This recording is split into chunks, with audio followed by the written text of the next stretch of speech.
I think in two ways. So the first is that the Arab Empire, like the Roman Empire before it, reaps a vast number of slaves. I mean, a huge number of slaves. So there's a monk who describes the process of Arab slave raiding.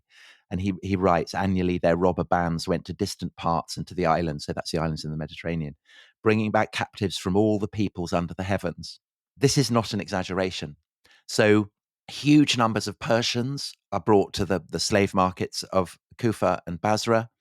From the furthest most west, Visigoths from Spain, 8,000 are led in chains from Spain all the way to the slave market in Damascus.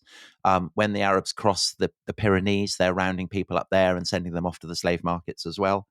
And often, when cities surrender to the Arabs, a kind of tithe of slaves is part of the deal. So there's a fortress called Zaranj, which, again, brilliant name, Yeah. that commands the approaches to the Hindu Kush.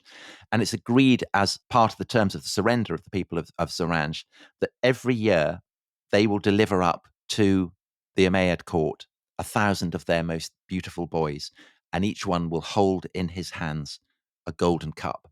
And this, for the Muslims, is a kind of foretaste of the joys of paradise. And these are sex slaves, Tom? Absolutely, yes. Right. I mean, again, very like the Romans. Right. But also, there are a lot of girls being enslaved as well.